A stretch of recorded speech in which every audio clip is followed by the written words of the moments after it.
Welcome, and thank you for joining the conversation on the crossroads of STEM and workplace culture. I'm Ann Camden, and I lead the employee engagement practice at G&S Business Communications. I first became interested in STEM, or science, technology, engineering, and math, as a business culture dynamic when I watched our clients struggle with innovation and collaboration among their R&D, technology, and innovation groups. It was a real challenge for them to build a comprehensive culture.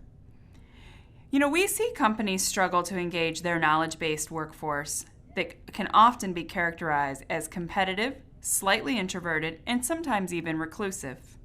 Organizations struggle to celebrate these unique pockets of individuals while aligning these teams with the overall corporate culture, especially when it comes to collaboration and innovation. We found that when companies strategically focus on building a comprehensive corporate culture, they enjoy a very successful and fulfilling business model.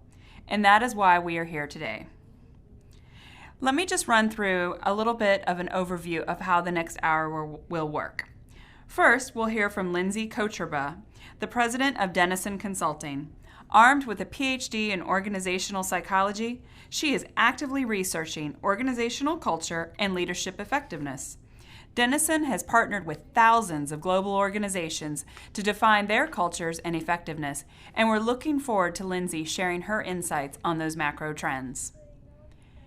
One of those organizations could be Lockheed Martin. Synonymous with highly intellectual, skilled employees, Dr. Vernon Ross is going to give us a glimpse of their strategy. As the Director of STEM, Generations, and Higher Education, he is currently responsible for the design and implementation of their strategy to align STEM programs internally and externally. He's developed some outstanding programs and will share his insights with us. And finally, we'll hear from Nettie Perez. She's the Vice President and Chief Diversity Officer at Ingersoll Rand. With 24 years of experience developing programs at a variety of Fortune 500 companies, she's passionate about STEM. In 2010, she helped co-found STEM Connector, a clearinghouse for all things STEM. And if you haven't checked out this website, you definitely should. Nettie will provide some best case practices that she's put to work at some of the world's leading brands. Each panelist will share a few remarks, and then I'll open it up for Q&A. If you have a question that you'd like to ask, just type it into the chat box on the right side of your screen, and I'll direct it to the appropriate resource. Before I turn the presentation over to Lindsay, I want to frame up the conversation from our perspective. I've had this theory that culture is different in STEM organizations for several years. And along the way, I've vetted my theory at various industry meetings, broaching both human resources and internal communications. I've blogged about it on our website, and I've spoken about it several times. And despite the overwhelming interest in our topic amongst this audience, I wanted to still get yet a broader view. So I worked with our Insights and Analytics department to conduct a quick mainstream pulse check. We asked about personal priorities in the workplace and their impact on corporate culture. The results have intrigued me and will likely reflect some of the comments that our panelists will share today. We started by asking 1,000 employed adults to self-select if they were working at a STEM or non-STEM organization, and we did help define it for them.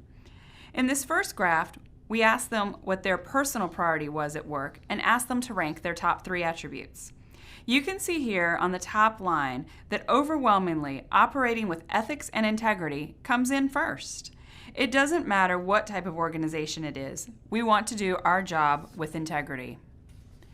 Despite what we read in the media about various business gaffes, employees are people of character and we want to do the right thing. And I don't know about you, but that made me feel pretty good. The second attribute is an atmosphere of creativity or innovation, and that saw a slight difference in STEM versus non-STEM. The blue bar represents non-STEM and is slightly lower as a personal priority for the non-STEM workforce. It's probably not statistically a huge variance, but it is worthy of a quick observation. And the third highest rated personal priority is continual training for advancement. As self-described STEM respondents, this metric skews slightly higher for STEM respondents. They are likely more aggressively seeking ongoing training, possibly for certifications and/or compliance, in order to stay at the top of their game. We saw the fewest number of respondents selecting diversity and inclusion among their top 3 attributes, and there seems to be a relative disinterest in diversity and inclusion among both groups. We'll touch on this with both Nettie and Vernon during our conversations and better understand why it might not be a personal priority. On the flip side, we ask the same respondents to evaluate how their company prioritizes these same attributes, again asking for the top 3 corporate priorities. Again, ethics and integrity rose to the top and in very similar proportions. Even with highly visible scandals and investigations going on at top, long-standing global brands, people still believe that companies are adhering to high ethical standards. And from here, we saw that respondents had differing views on corporate priorities. While those selecting themselves as STEM organizations prioritize the collaborative environment as a key priority for their company, employees at non-STEM organizations saw an overwhelming emphasis on safety, and these probably deserve a little closer inspection. The corporate emphasis for ongoing training was still recognized as an important attribute, although down slightly from a personal perspective. It makes me wonder if more employees are taking on this responsibility themselves and independently seeking out training beyond their organization. Not surprising, diversity and inclusion was seen as a much bigger corporate priority than a personal priority. STEM employees cited it least often among the 6 attributes to describe their company culture, which tells me that companies have to do a much better job communicating the business value and individual rewards of a diverse workplace. Despite the recent ethical breaches, and overwhelmingly the most critical attribute was identified as ethics and integrity. It begs the question, what are the best practices in defining and nurturing culture within science and tech-based companies? And where do we get started? And with that, I'll ask Lindsay for her perspective and insight on how workplace culture will impact business performance. Lindsay? Thanks, Anne, and thank you so much for the opportunity to be a part of this webinar today. I'm really excited to be here and to be part of this great lineup of speakers in this really important topic. My plan today is to talk about the importance of organizational culture, and particularly about the culture elements of successful STEM organizations. So what is unique about these STEM cultures, and what do effective STEM organizations do really well? So with that, to get us started, I wanted to share the lens that we use here at Denison to think about organizational culture. So certainly there are lots of things that make up an organization's culture, from the clothes that people wear to where people park and what time they show up to scheduled meetings. But what we really focus on at Denison are those aspects of culture that have been linked to business performance. And those aspects more specifically are mission, so that's in the red area in the image that you're looking at. And mission really has to do with whether there's clarity and alignment around the organization's purpose and direction. So more specifically, is there a long-term vision? Are there strategic priorities and shorter-term goals and objectives that create a line of sight for employees, from what the organization is trying to accomplish down to what am I trying to accomplish? We also look at consistency, which is in the yellow, and consistency is really all about defining the values and the systems that are the basis of a strong culture. So it's about creating efficiency and consistency in organizations. How do our values actually guide our behaviors as opposed to being their practice values, not stated values? How do they guide our behaviors, and how do they guide our decisions and create efficiencies in the organization? How do we make decisions and work together and be able to move forward in aligned and consistent ways? The next kind of area, the green area, is involvement, which is all about building a sense of commitment, ownership, and responsibility in the organization.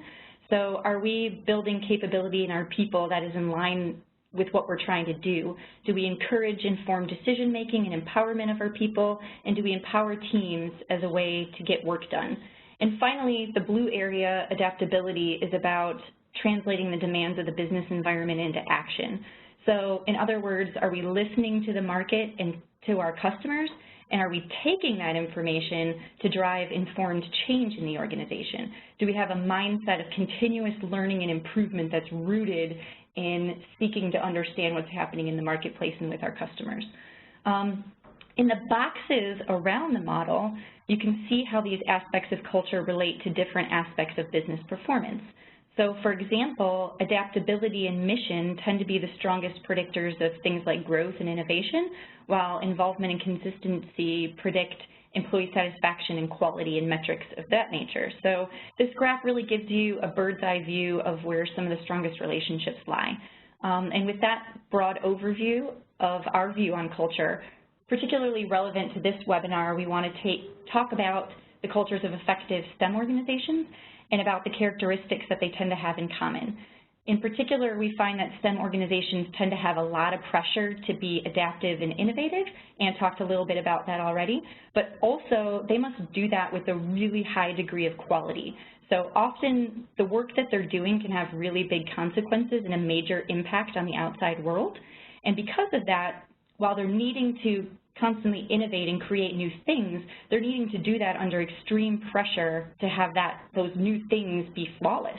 So the tension between adaptability and consistency, which are the blue and yellow pieces of the model, is often really, really strong in STEM organizations and STEM environments. So if we take a pretty current example and look at the Volkswagen situation, this tension and these aspects of culture really do kind of come to life. So in that situation, what was the pressure to innovate?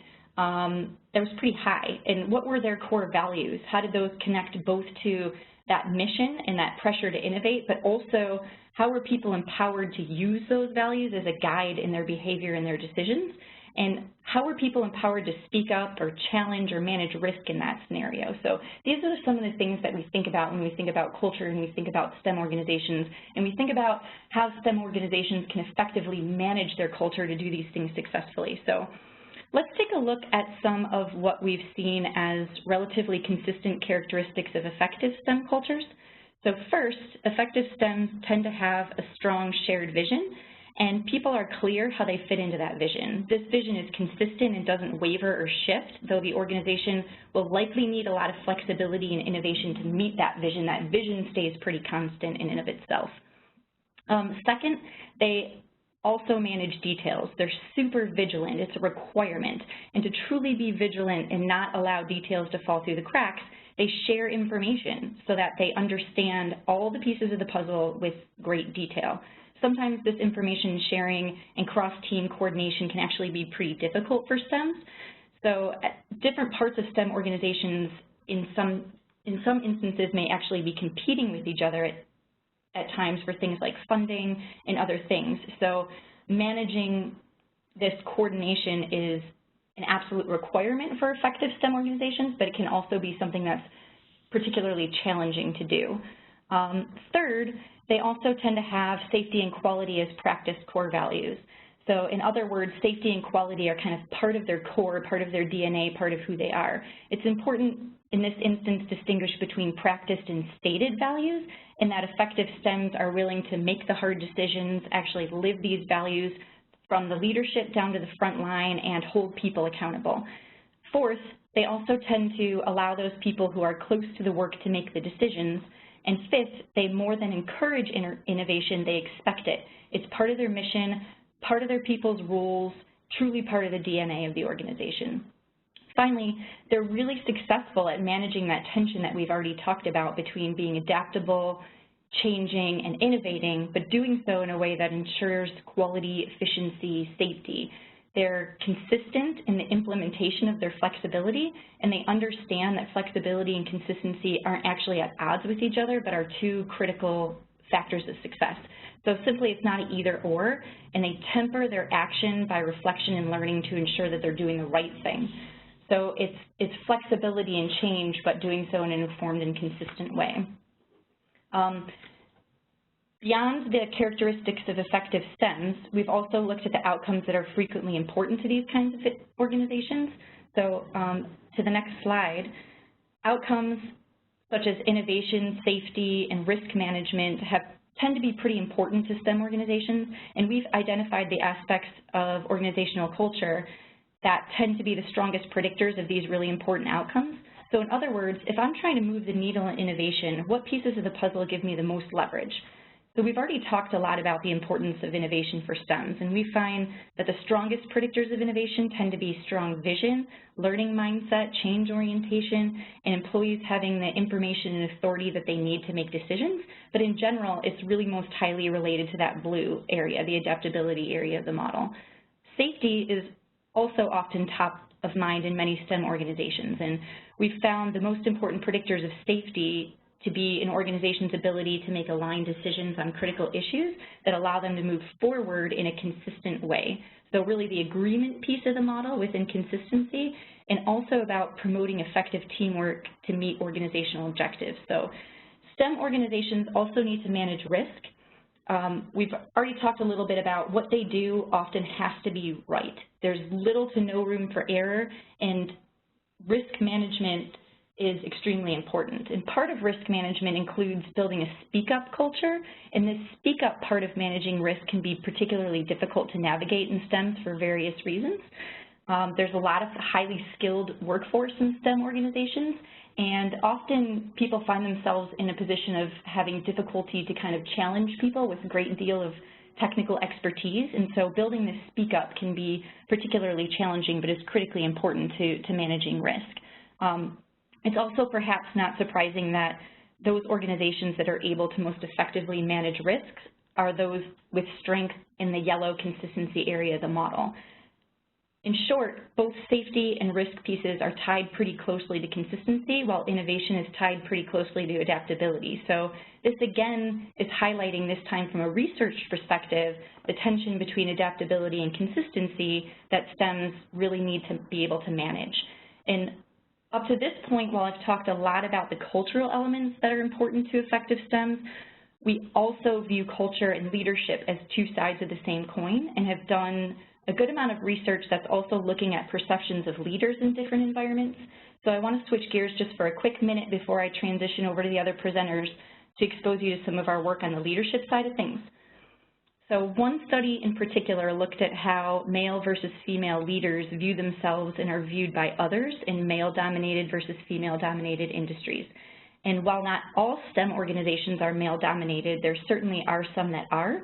And what this research ultimately shows is that female leaders in male-dominated environments both view themselves less favorably than their male counterparts in these industries, but they also view themselves less favorably than their female counterparts in female-dominated industries. So to us, this highlights a real need to develop programs that enhance women's perceptions of self-efficacy and self-confidence in these types of environments, because interestingly, the second graph on this slide here shows that others' perceptions of women are pretty equal to their male counterparts, so it's really women's self-perceptions in these environments that are much less than their male counterparts. So I hope with that I'm providing a good transition to the other presenters who will be talking in a lot more detail, as Ann already mentioned, about the diversity and inclusion pieces here. So with that, I'll pass it back to Ann, and thanks, I appreciate your attention. Thank you, Lindsay. I know this raised a lot of questions for me, but I'll keep going, and I'll turn it over to Vernon Ross here in just a second. If you have questions that you'd like to ask of Lindsay or any of the panelists, feel free to write them in the chat on the right-hand side of your screen. It's got the little blue bubble there, and we'll get those answered in the Q&A section here in just a few minutes. But meanwhile, I will go ahead and turn it over to Dr. Vernon Ross, who should have some amazing things to say about diversity in the workplace, especially in a STEM organization, and the role of those employee resource groups and affinity groups, and what a difference that's made at Lockheed Martin.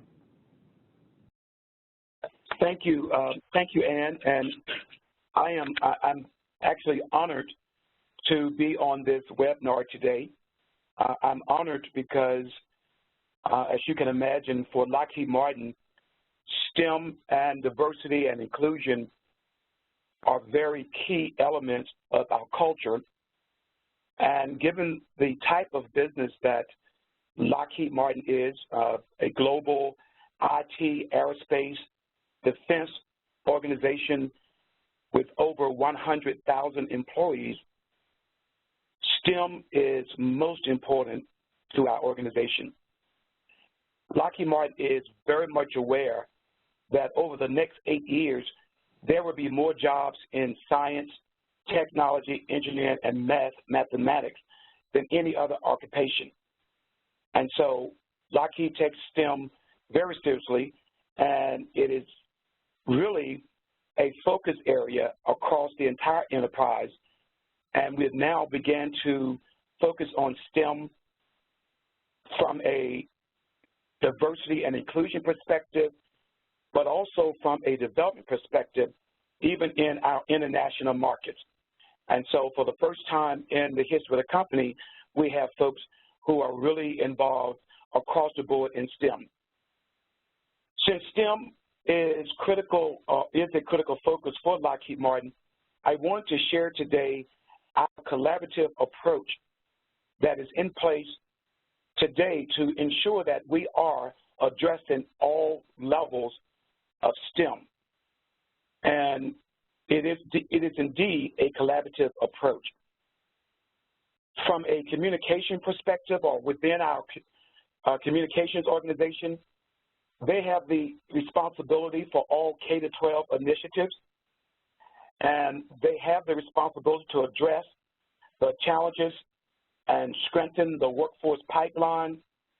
Lockheed Martin provides generous funding to STEM education and outreach activities for students from elementary all the way out through college. Within our corporate engineering organization, they have the responsibility to ensure that there is a connection between the Lockheed Martin industry and industry in general to the classroom.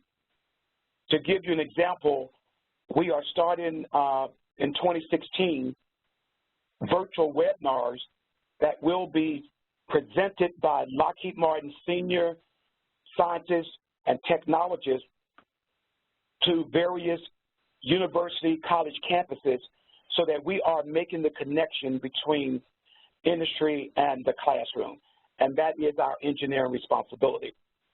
Human Resources has a STEM and a culture responsibility from a talent acquisition perspective. And so we engage many colleges and universities. We provide a very in-depth level of engagement. We are branding ourselves on the various colleges and university campuses, and we are providing on-campus recruiting that will help us not only build a pipeline of future STEM talent, but a pipeline of diverse STEM talent. And so we have embedded our diversity and inclusion objectives and goals in that strategy. And then from an international perspective, we have learned that various international markets do things somewhat different and have different laws than we have in the state. However, we are endeavoring to ensure that in all of our international markets that we are addressing, providing the support and resources to address the challenges and strengthen our workforce. I indicated that Lockheed Martin has over 110 employees. 56,000 of the 110 employees are engineers, scientists, and IT professionals. And so Lockheed Martin is committed to working with these groups to develop programs and resources that will educate and inspire tomorrow's scientists, engineers, and mathematicians. If we could go to the next slide.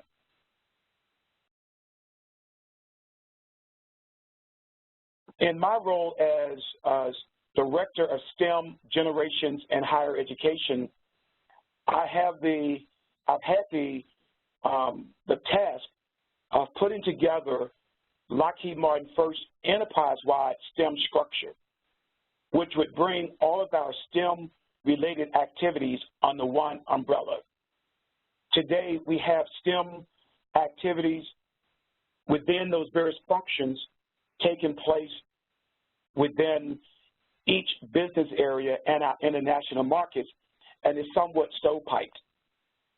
What I have recommended, my organization has recommended, and the plan is to launch this structure early 2016 is to put in place a STEM Executive Leadership Council, and from an advisory perspective, Diversity and Inclusion Director, our Community Relations Director, our Talent Acquisition Director, and our Corporate Engineering, Technology, and Operations Director will serve as an advisory board to the STEM Executive Leadership Council. We will have a rotating STEM chair, and that chair could come from any of the members on the advisory board. Finance is on the advisory board, or will be on the advisory board, to ensure that we are staying within budget and to help us leverage our financial resources. In the blue boxes, you see all of our business areas, and we will have a representative from each business area, including Lockheed Martin International, who will comprise our enterprise-wide STEM Council.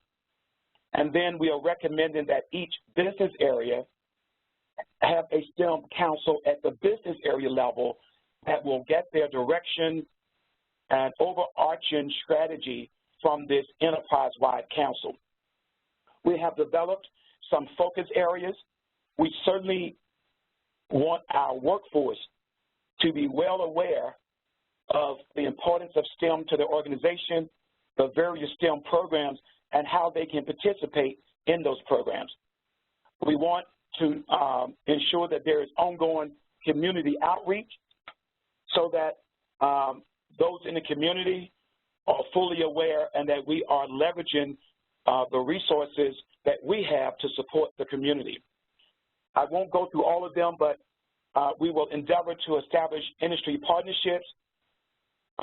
We have a marketing and advertisement organization in place.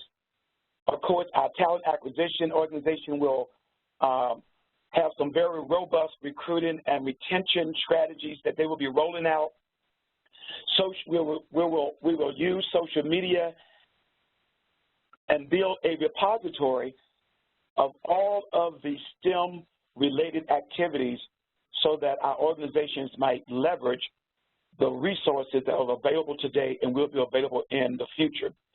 And then we want to ensure that that educators from K-12 and in college are fully aware of the importance of STEM and helping them to become more effective in their classroom from a STEM perspective.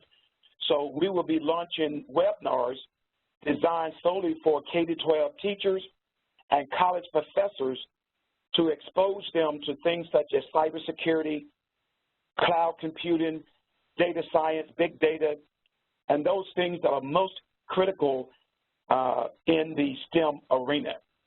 And so with this structure and combined with diversity and inclusion, all of our resource groups, all of the affinity groups, they will be involved in this process. And then from a diversity perspective, we also launched the first ever Lockheed Martin Historically Black Colleges and Universities strategy, aligned to ensure that we are building a very diverse pipeline of talent. And so we are reaching out to 15 historically black colleges and universities to ensure that we are supporting their efforts, supporting their programs, and helping to develop students that will become part of the Lockheed Martin pipeline. And I think I would like to end there, and I think that's my last slide, but Lockheed Martin is and has put in place a very robust structure to ensure that all of our employees understand the value of STEM to the workforce. And then from a culture perspective, that's where the generations will come in, and I will be in 2016, or the organization will be in 2016, looking at the various generations and what are their needs from a STEM perspective. And that's why my title is STEM Generations and Higher Education, because some of our more experienced employees, they are we're really concerned about having the STEM experience, exposure, and skills necessary to remain competitive and employed. And so that's why we will be addressing the generational piece in the future. So thank you so much for this opportunity. I could go on and on, given my passion for STEM and STEM from a cultural perspective, but these are the things I want to share with you today. So, Ann, thank you, and thank the participants, the speakers, and I'll be around for questions afterwards. Thank you so much. Thank you very much, Vernon. That was excellent. We really appreciate seeing how you've really rolled STEM up into kind of one organization or one stream that's not quite so fragmented. I know a lot of times we see a lot of redundancies and inefficiencies with fragmented approaches to STEM and diversity. So it's great to see it there. And I have 1,000 questions. I know that the CEO of Lockheed Martin is female, and I have to wonder, you know, is that part of a gender thing there? Is there, you know, something about that nurturing and that type of environment that maybe helps with those efforts? And I'd love to hear more about the generational, but we'll go ahead and switch to Nettie Perez and hear her comments as well. Go ahead and kick it back over to Nettie. And meanwhile, if you have questions, I'm getting a few already in. By all means, go ahead and send those in now. And as soon as Nettie finishes her comments, we'll open it up for Q&A. Hi, and thank you very much. Vern, I could feel the passion that you have for the work in the STEM space. And Lindsay, I thought you did a great job with regards to the Denison model. I had not personally thought about applying the Denison model to the work we're doing, but I definitely want to talk to you after this call, because it's a great way to look at the work and how to lay it out, and to ensure that the organization has got a commitment around STEM initiatives. For Ingersoll Rand, if you'd like to go to the next slide, actually next couple of slides, that would work great. We are a global diversified manufacturer that's been around 140 plus years. And in terms of our products and services, you probably have heard of them, Club Car being one of the products that is probably the most known, as well as our HVAC systems, our Thermo King products, which keep products cool in terms of transportation to grocery stores and to other vendor locations like CocaCola, Pepsi, grocery store items, things like that, as well as our Trane air conditioning systems, which you probably have seen the ads on. So we are certainly very much in need of a workforce that is going to be capable and able to provide engineering services, technology services, able to help us take our organization into the next century of products in order to continue to grow and have an economic impact around the globe. So one of the things that if we can go maybe to the next slide, in terms of careers, we've been working really closely with the Manufacturing Association, because we saw that there was a huge need in manufacturing in terms of job growth opportunities, but not enough people to fill the jobs that we're going to have available. So we partnered with the National Manufacturing Association, in particular to start focusing on women in science and technology and production. However, as we worked with the Manufacturing Institute, they had partnered with Deloitte to do a study of the manufacturing space and the needs of STEM workers in manufacturing. And based on that study, it was determined that over the course of the next few years, we'll have over 3.4 million jobs that will need to be filled in manufacturing. However, there are not going to be enough people to fill those roles. And so we made a personal commitment as an organization to start to craft messaging around the STEM space for ourselves, but also to look at how we can partner with other manufacturing organizations to try and take on a triangulated approach to this work. Our own journey in the STEM space is still early, but what we have done, similar to what Vern shared, was identify who are the key stakeholders in our organization that could potentially help to make a difference in raising awareness and education about the need for talent in the organization, but also help to identify what are the skill sets that we are really going to need to grow. Not only looking at potential senior level attraction of talent, but also looking at those service technicians, those workers in the front lines in our operations, those workers that are going to be out servicing equipment, because we have to really be able to grow the whole pipeline, not just a portion of it.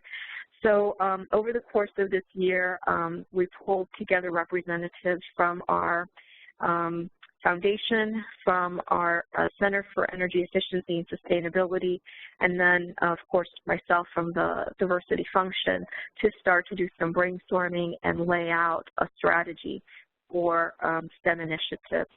Similar to the work that Vern is doing, which is then beginning to delve into who are the other stakeholders, who are the leaders and champions in the organization that we need to enroll. We've gone ahead and started to work with the engineering organization, which has the greatest need to develop engineering diversity strategy, and then within that, identify those areas in the STEM space that we're going to have to really focus on to attract and also to retain talent. The other thing that we've done is over the course of the last 4 years, this one has been in place a little bit longer, has been to develop and implement a leadership program designed to grow female pipeline in the diversity space. And so for the course of the last 4 years, we have graduated more than 102 potential leaders of the company that are female, that we're trying to move away from some of the traditional roles, but get them to really focus on operations leadership, management opportunities in the organization, to give them P&L experience in STEM-related fields, whether it be in our supply chain, whether it be our sales engineering, our operations, or service space. And we can go to the next slide if you'd like. So overall, our diversity journey has been in place for about 5 years. Our STEM journey started about 4 years ago. But with that said, we're just now getting to the point of really delving into a full-blown strategy and the creation and implementation of a full-blown strategy, rather than taking on areas of focus in the STEM space, one section at a time, such as just focusing on women. We're now looking at how do we affect change in the organization throughout the U.S., but also from a global perspective. We've got operations in a lot of different centers around the world, and we want to make sure that we're taking a comprehensive look at our strategy by not only focusing on the U.S., but other parts of the world that we operate, and then also by looking at not only senior leadership opportunities or middle management opportunities, but also service tech spaces where we need quite a few workers in the front lines. Other than that, some of the things that we've looked at are talent acquisition, branding, sustainability. We've got quite a bit of work that we've done, like Lockheed, in the sustainability space, and we know that we need environmental engineers, we need individuals that are committed to preserving our communities around the globe.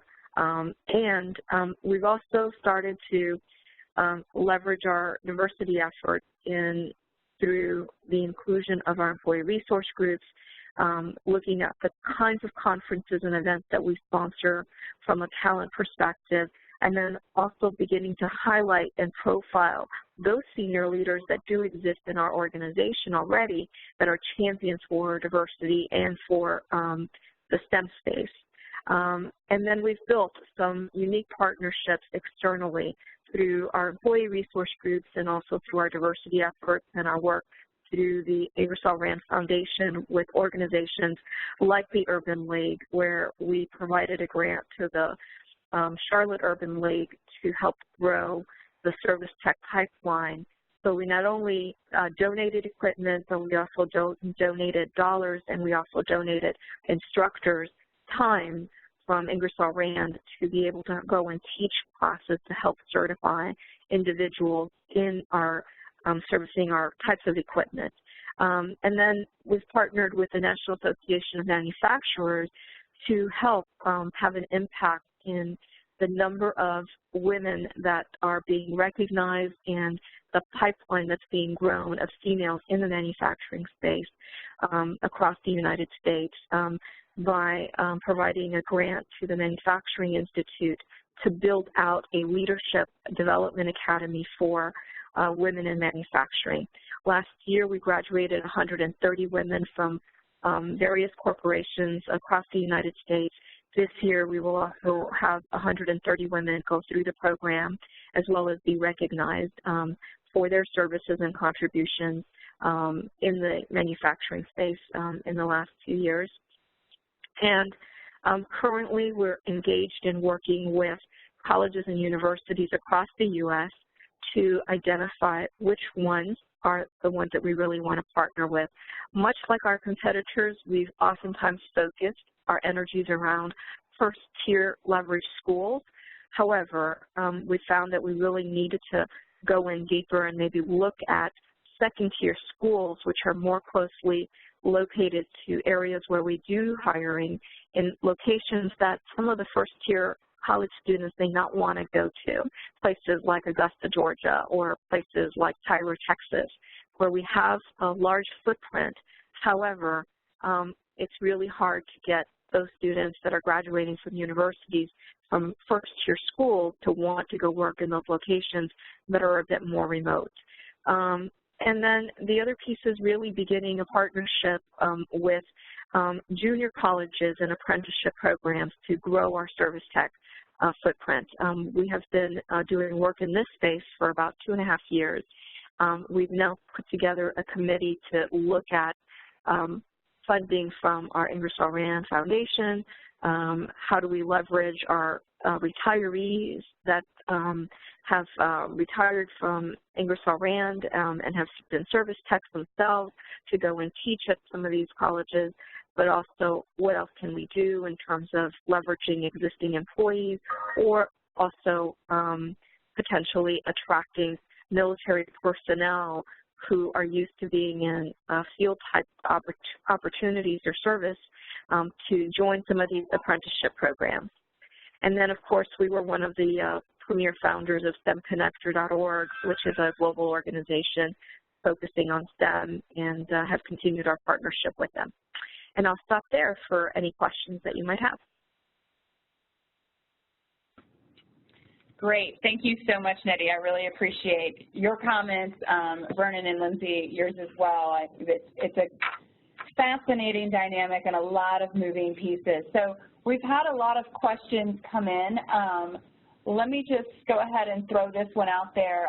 Nettie, you kind of teed it up just a minute ago, but how are your, as you think about how you're retaining some of these millennials, and Vernon, I think you hit the nail on the head too with some of those who are a little bit more progressed in their career. What about retention, and how are you using these STEM-based opportunities? Are there mentorship or coaching opportunities that are helping not just to engage and retain the millennials, but also some of those who maybe been in their careers a little bit longer?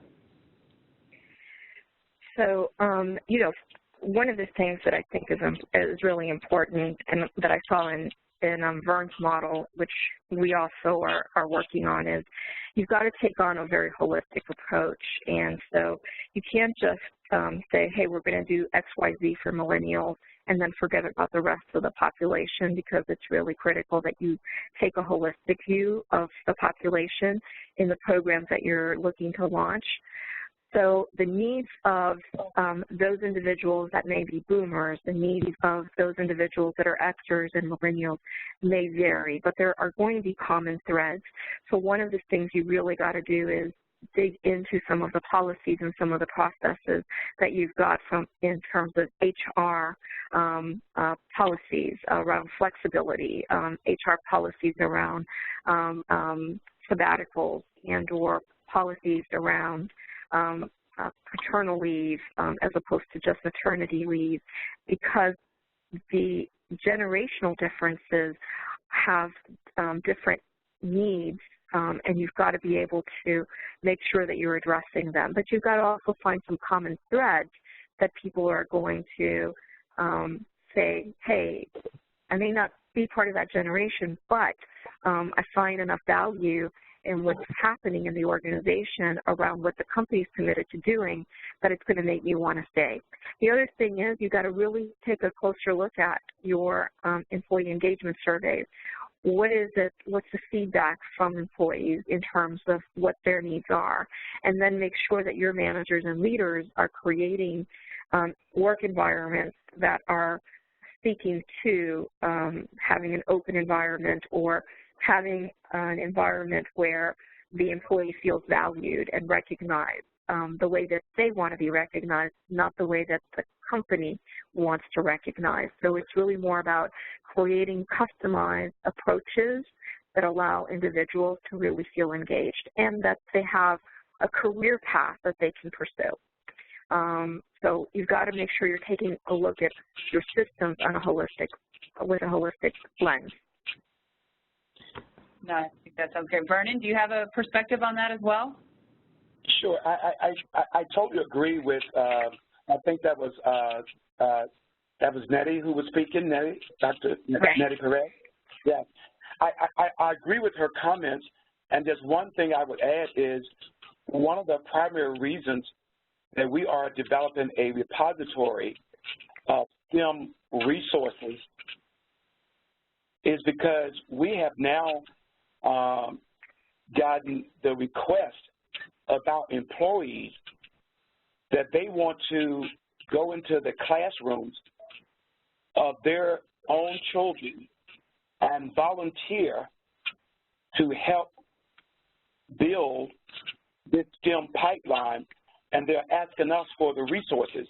And what we have found in one business area where we have developed resources that employees can leverage that's very consistent and can be used in the classrooms, the employees are so delighted that they are actually going into the classroom where their own children are students. The retention is extremely high in that organization. And we have attributed that to these employees being able to not only work, but leverage Lockheed Martin resources to help their own children become more STEM aware and to consider STEM careers and to help other students do the same. And so I think if we did more of that, it would certainly enhance or increase retention. And so that would be the other thing I would add. Yeah. No, I think that makes a lot of sense. That builds into another question that I received of, and Vernon, I think this would be great for you. Do you target specific education levels? And as you look at that, as you're building out your repository, are you looking at those specific, grade appropriate, I guess, kind of tactics, but also at the same time, are you doing more one-on-one engagement, or is it a lot more of to the masses? And have you used technology for any of that? So we haven't really done any one-on-one. All of our STEM efforts, both elementary, middle school, and high school, one, they are targeted. We try to target areas where there is a fair number of females and persons of color, and the activities are maybe 2 or 3, 4 Lockheed Martin employees engage in an entire classroom. And so that's been our model up to this point. The goal is to leverage technology going forward, and for schools, high schools now, there are high schools that are considered STEM-based high schools. And one recommendation I have, since those schools have been designed to be STEM-based high schools, they should have the technology. We certainly have the technology. So how do we link Lockheed Martin top scientists and researchers to those high schools using technology so that the students can stay in their classrooms and the Lockheed Martin scientists and technologists can stay at Lockheed Martin, but they can see our scientists as the presenter, and our presenter can see that entire classroom. That is what I am strongly recommending going forward, and I would recommend that for any organization so that we are bridging the gap, again, between industry and academia, but also leveraging technology. No, I definitely see that in my children's classroom. That is definitely coming, where it's more and more that public partner kind of private partnerships and a lot of that that's going on. Yes. This is probably a slightly loaded question, but I'll throw it out there and see if you can weigh in on it. What are some of the, besides competitive wages, what are other benefits that are going to help retain some of this top STEM talent? And I heard, I think it was Nettie, maybe you mentioned sabbaticals earlier. You know, what are there other types of things that maybe differentiate a little bit but really help retain that talent 5–10 years from now? I think, this is Lindsay, I think one thing I'd like to jump in on that point, I think is related to the prior question about retention, and actually ties back to a point you made, Anne, to help kick us off, which is, you know, what do people value, what are they looking for in their organizations? And one of the top responses that you saw come up is, you know, ethics and integrity.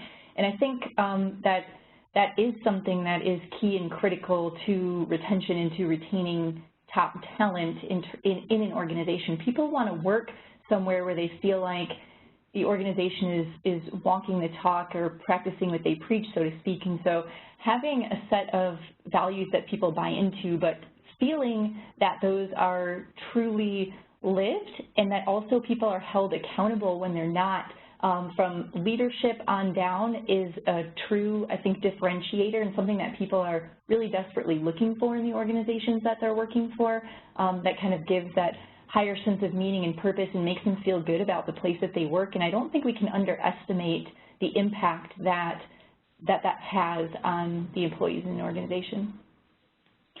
Yeah, and I would agree with Lindsay that ethics and integrity is certainly at the top of the list. And the one thing that I would add, which is something that I was working in a prior role, I used to be responsible for cybersecurity talent management and development at Lockheed Martin. And we were losing some very highly skilled cybersecurity talent. And after researching and surveying many highly skilled cyber professionals, we learned that those individuals felt that we were not fully leveraging their talent and expertise. And so one of the things that we presented to our senior vice president or executive vice president was that we need to leverage the talents of these individuals and give them a sense of value by inviting them to become instructors, to become speakers, and to represent Lockheed Martin external to the organization so that they felt that they were really and truly valued by the organization. So I think when we, in terms of STEM professionals, given the need for STEM professionals, when we know that we have individuals who are highly skilled in a STEM area, we need to somehow come up with a way that we demonstrate that we value them. Because as many of you probably have learned, that compensation money is good and everyone, you know, loves to have or make as much money as they can, but ethics and integrity and feeling valued is most important. And so we really need to begin to show our STEM workforce, and we need to ensure that it's really part of our culture, that we demonstrate that we value. No, I couldn't agree more. Yep. No, I absolutely could not agree more, Vernon. I think you're right on. Nettie, do you have any perspective you want to bring to this?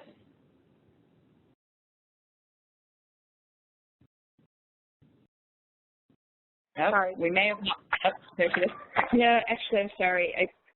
I was trying to log into the other phone, but I did want to say, I thought that the things that Vern said are really important. But one thing from just having spoken at so many different groups, purely of the next generation of STEM leaders, that keeps coming up is the kinds of projects and opportunities for them to create and contribute to the design of products and services that are meaningful and valuable in the work that they do. And so the other thing that I think is really critical for that transcends some of the generations right now is having flexibility in the work environment so that it doesn't really matter where you live and work, but rather it's about contributing to the products and services.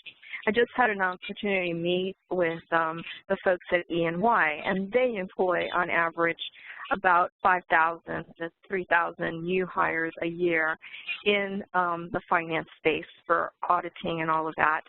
And one of the things that they were talking about, and they've actually published a study of their early generation workers, one of the things that they continue to talk about is, and hear, is that it's about the work. What am I contributing to? How am I building my skills? And I think if you can show someone who is coming into the space that their work is going to make a difference, whether it's to the environment, whether it's to the community, whether it is to society in some way or aspect, then it gives them more meaning. So that is really critical. And then along the lines of that, it's how challenging is the work, and how am I enabled to build the skills that I need to continue to grow and develop as a person, whether it's by giving back to society or to the organization in some way or aspect. And then it's the flexibility. Can I live and work where I want to? Do I have time to go and play? But when I'm working hard and I'm making a difference in delivering change that's sustainable in the organization. No, I think you're absolutely right. I think we've hit on a lot of different things today and different opportunities that hopefully we can all take back to our own cultures and consider and think about, especially as we look at 2016 right here on the horizon and how we might be able to strategically plan for some of these ideas and best case practices that we can weave those into our own workspaces. I want to thank again Lindsay, Vernon, and Nettie for just a fascinating dialogue. I think this is something that's going to continue over the next few years as we see more and more of these challenges of educating and recruiting and retaining employees in this really critical space for these high-value jobs and what that's going to mean for our future. So I just want to thank everybody for participating today and for joining us in the webinar. We really appreciate that. And if you've got more questions, you can reach me on Twitter at Ann Camden, or I'm also on LinkedIn. And of course, Mary has sent out a lot of our background information to generate for this webinar today. So if you need to reach out to us, please feel free. Thanks so much for your time, and we greatly appreciate it. Okay, thank you so much. Thank you. Goodbye. Bye-bye.